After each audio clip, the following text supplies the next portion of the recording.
Salut à tous et à tous, c'est Ineop. Alors aujourd'hui on se retrouve pour l'épisode 2 de comment créer un plugin sur Minecraft. Donc désolé d'avoir pris tant de temps à sortir, enfin tant de temps, ça va, c'est un peu raisonnable quand même, mais bon, d'avoir pris comme ça de temps à avoir sorti cet épisode parce que j'ai eu pas mal de problèmes. En plus de ça je déménage, donc surtout avec mon ordi j'ai eu pas mal de problèmes qui ne voulaient pas reconnaître mon casque.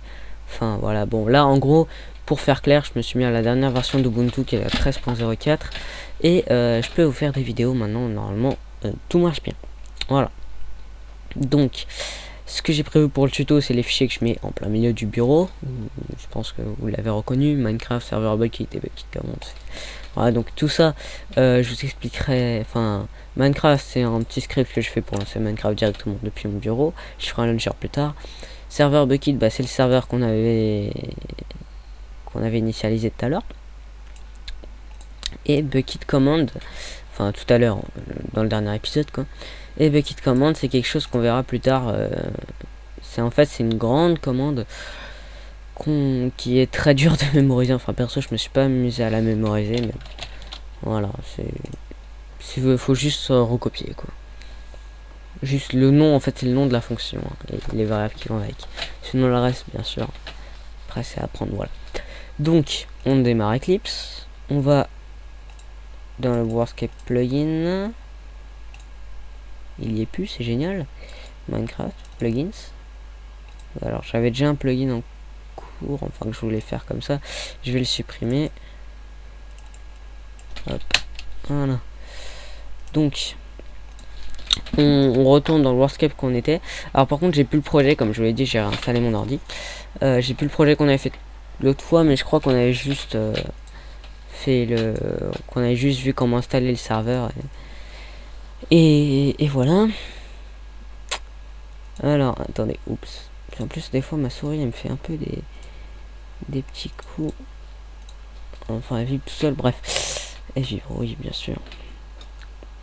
Donc voilà, alors un petit truc une petite astuce que m'a donné un abonné. Alors c'est quand on crée un project, je vous avais dit créer un projet et tout, puis après faites clic droit, importer le craftbukkit.jar. Alors au passage je ferai une vidéo,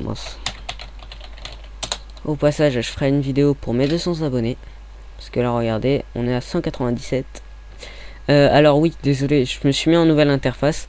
Je ferai une vidéo spécialement pour la présentation de ma chaîne, parce que là il n'y en a pas, mais quand on arrive on peut voir directement une vidéo donc dans laquelle j'expliquerai ce que je fais sur ma chaîne. Et en gros bah voilà. Donc désolé pour la nouvelle interface, pour ma part elle est pas très claire, et pour vous aussi je suppose. Bon, à part pour les playlists, j'essaierai de bien m'arranger pour que ça soit vraiment clair pour vous. Un pour apprendre le Java qui est déjà là, et un pour les plugins, puis on verra pour autre chose. Donc voilà, 197 abonnés, je vous remercie, bientôt 200, vous inquiétez pas, je m'arrangerai pour vous faire une vidéo pour ça. Donc voilà, donc sur tuto pour créer un plugin 1, hop.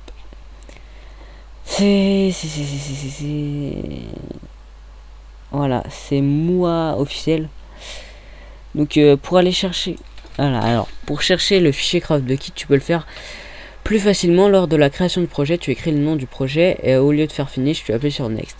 Alors j'ai pas testé, mais ça me paraît logique parce que quand je faisais d'autres projets qui n'avaient rien à voir avec le plugin Minecraft, il y avait des options un peu comme ça, donc on va voir ça. Alors là on va l'appeler comment? On va l'appeler tuto plugin, voilà, histoire de pas se casser la tête. Mince, j'ai fait finish. Bon attends, je vais supprimer, j'ai l'habitude de faire finish. Alors tuto plugin, next. Effectivement ici on peut voir dans libraries et donc faire effectivement ce qu'on voit, add external jars sur le desktop et prendre le CraftBukkit, voilà, et la finish, et normalement effectivement il est bien ici. Bon bah cool, bah merci à toi moi officiel. Donc on fait comme le toit. Donc ça de toute façon si vous avez regardé l'épisode 1 vous voyez après ce qu'on va faire. Donc fr.ne.tuto plugin, on crée la classe oula, non je voulais pas run, je voulais juste créer une classe. Elle m'énerve cette souris, attendez. Ok. Elle fait comme des petits sauts, ça m'énerve. Bon, donc on va dans la classe. Ici on met le nom du plugin. Voilà. Et on l'extends de Java plugin. Et je crois qu'on s'en était arrêté là. Bon alors on importe aussi. Je crois qu'on s'en était arrêté là. Et donc voilà. Donc là on va voir comment créer une commande. Et une simple commande. Une commande... je sais pas. On pourra créer quoi comme commande? On pourrait créer la commande hello. Et quand on tape... quand par exemple le joueur tape hello, et bah ça lui affiche un message hello plus son nom. Voilà, c'est tout con, mais c'est déjà pas mal. Désolé. Donc, ce qu'il faut commencer par savoir, c'est que quand on lance un serveur, enfin un bucket avec une commande quoi, on la lance depuis un terminal. Alors le terminal, ça y est, sous tous les systèmes, que ce soit Windows, Mac, Linux, Android et tout. En gros, c'est ceci. Vous l'avez sans doute vu l'utiliser pas mal de fois. Voilà, c'est ça. Et en gros, ça y est sous tous les systèmes, mais c'est plus ou moins accessible. Sous Linux, c'est très accessible, et c'est logique parce qu'on en a tout le temps besoin. Sous Windows, vous pouvez y accéder en appuyant sur Windows plus R. Donc ça vous ouvrira une petite fenêtre en mettant exécuter. Et donc là, vous mettez cmd.exe. Vous faites entrer, et là, ça vous offrira un terminal qui ressemble à peu près à celui-là. Et sous Mac, ça doit pas être loin de la même chose. Je pense que vous pouvez le trouver assez facilement aussi. Voilà. Donc en gros, ça va vous afficher dans le terminal quand vous lancez votre serveur. Ça va vous afficher des tas de données, comme quoi ça a créé le monde, comme quoi le monde s'est chargé, tel joueur a rejoint, etc. Et ben en gros, on va l'initialiser dans le plugin. Donc ça s'appelle un logger. Donc vous mettez logger, vous l'appelez comme vous voulez, perso je l'appelle log, est égal à logger.info entre parenthèses, entre guillemets. Alors là je vais déjà importer le logger. Voilà. Et info, et donc là on met Minecraft. New peut-être. Non. Attendez, qu'est-ce qui lui va pas?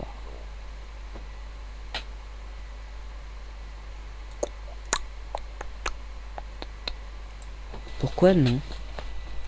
C'est point info pourtant. Ah non, non, c'est pas point info, excusez-moi, c'est point get logger. Autant pour moi. Alors attendez, je supprime le point info. Oui, oui, non, point info c'est pour ça, il y a un message. Bon, de toute façon, on verra ça plus tard. Donc vous mettez logger, le nom que vous voulez. Perso, je vous conseille log ou logger en minuscule. N'oubliez pas le case sensitive compte, c'est-à-dire que si vous mettez logger avec une majuscule au L au début, et bah ça sera la classe logger. Et si vous mettez logger avec une minuscule, par exemple je peux l'écrire là, logger, et bah ça pourrait être une variable, ce que vous voulez.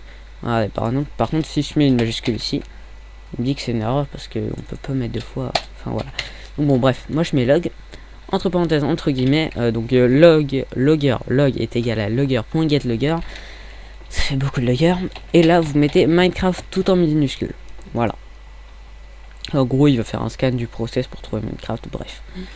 Donc maintenant qu'on a ça, on va créer deux fonctions. Public void onEnable. Voilà. Et public void onDisable. Voilà. Ces deux fonctions. Alors, onEnable, ça veut dire quand c'est activé. Enfin, enable, ça veut dire activé, et disable, désactivé. Donc, quand c'est activé, quand c'est désactivé, qu'est-ce qui se passe? En gros, on va pouvoir mettre ça. Alors, donc, d'habitude, enfin, bien avant que Bucket évolue, on pouvait mettre un message dans la console, en gros, pour dire, voilà, ce plugin, la tuto plugin, a été initialisé, mais maintenant, il le fait tout seul, donc on va pas le mettre, ça sert un peu à rien. Mais bon, je vais vous montrer quand même rapidement comment faire. Vous mettez log.info, cette fois-ci c'est bien info, et là vous mettez ce que vous voulez afficher. Donc souvent ce qu'on fait c'est qu'on crée une variable ici, enfin moi perso je préfère faire comme ça, string sname, donc server name est égal à, vous mettez deux crochets comme ça, hop, le nom du plugin, donc ça va être tuto plugin, Et après ce crochet, vous mettez un espace. Voilà, comme ça, ici, vous pouvez mettre sname plus, et là, le texte que vous voulez. Donc, par exemple, is enable. Et pareil pour disable. Bon, là, en l'occurrence, on va pas le faire parce que ça sert à rien. Il le fait déjà tout seul. Donc là, on a initialisé notre plugin. Donc, on va le tester.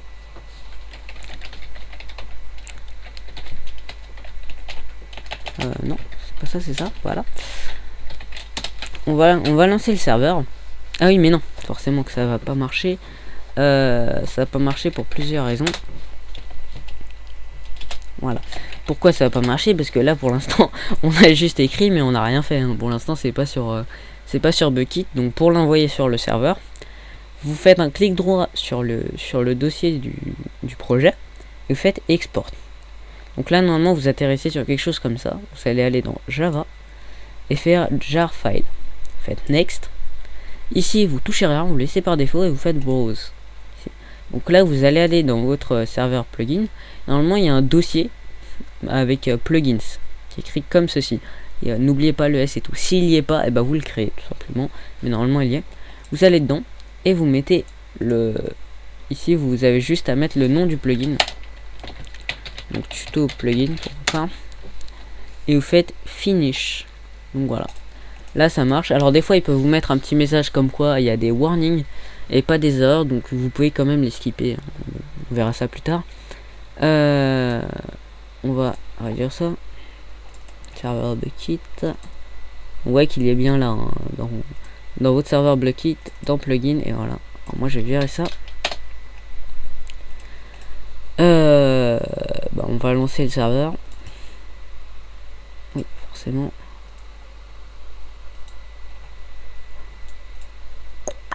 En plus, il est en exécutable, il se fout de moi là.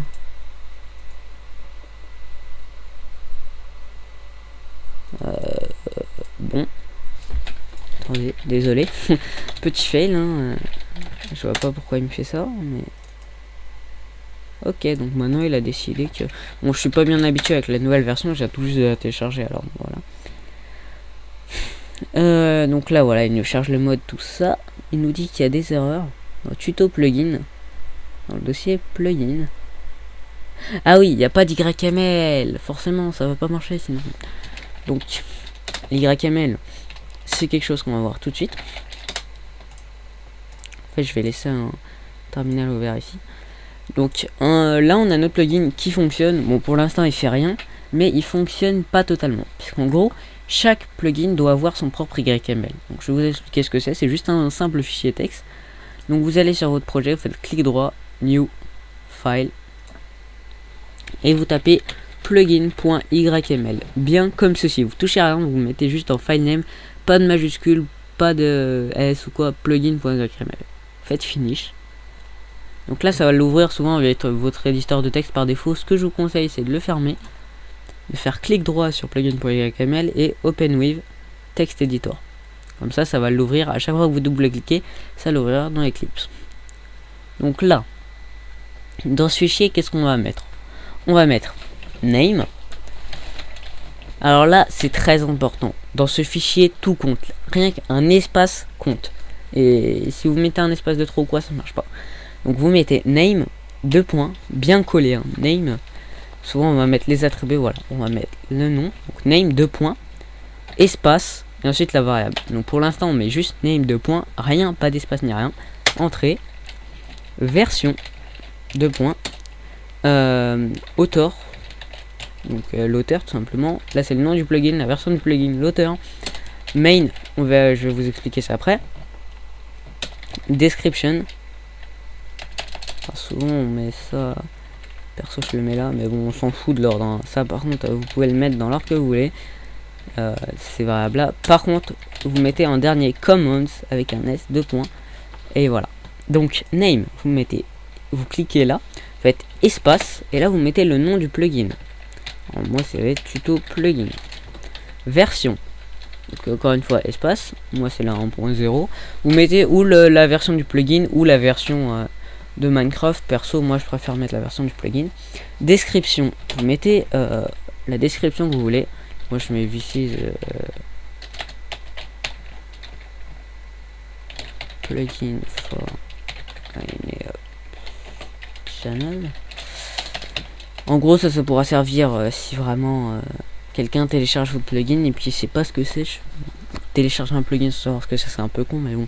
Voilà, en gros, on pourra voir depuis Bukkit une description de chaque plugin qu'il en fallait. L'auteur, bah c'est vous. Donc vous mettez votre nom. Moi je mets hop. Le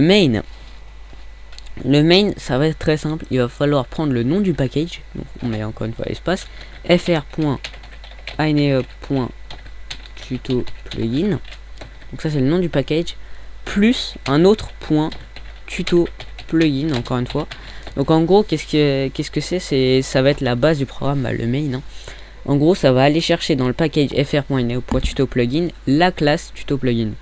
Donc en gros ça va aller là-dedans. Et puis arriver là-dedans, bah, il peut y avoir différentes classes. Bah, il va prendre tuto plugin. Voilà. Commande, on verra ça dans le troisième épisode, puisque là ça va être bientôt la fin du deuxième. Et dans le troisième on verra comment faire des commandes.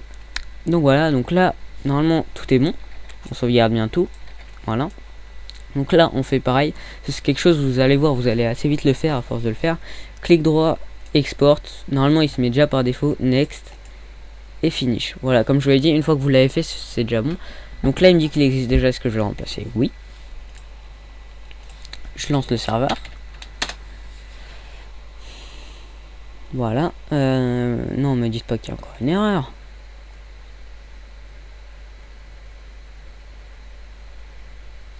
Invalide plugin exception. Alors je l'avais ça sur mon autre plugin. Je sais pas pourquoi il me dit qu'il y a un truc qui va pas. Bon, vous normalement ça devrait marcher sans problème. Moi je sais pas pourquoi ça doit. Attends. Ça va être...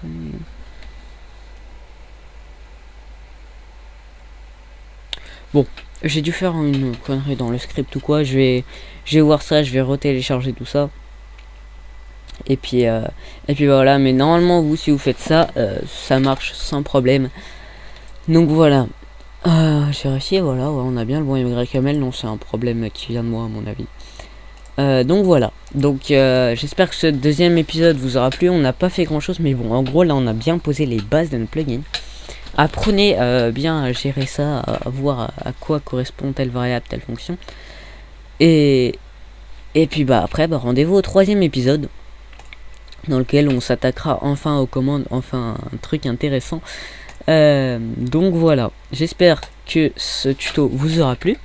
Je vous dis à la prochaine, c'était IneHub, bye bye. Yep, désolé, j'ai fait une petite faute en fait, je sais pourquoi ça marche pas. Petite parenthèse de fin. Regardez, en fait c'est juste que j'ai fait une faute ici dans le package fr.ineHub.tuto plugin. J'avais oublié le point ici. Je croyais l'avoir tapé, mais bon, je l'avais oublié apparemment. Donc c'est pour ça que ça marchait pas. Normalement, si vous avez tout bien fait, comme je vous l'ai dit dans le tuto, regardez, je vous montre vite fait.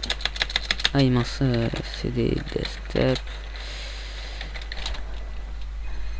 Alors attendez 2 petites secondes, voilà. C'est bon, donc ça. Désolé, hein, c'est vraiment une petite parenthèse comme ça. Donc là on peut voir qu'il n'y a pas d'erreur ou quoi que ce soit. Et on peut voir... Excusez-moi. Et on peut voir ici que... Attendez, je l'ai vu. Je l'ai vu. Voilà, ici.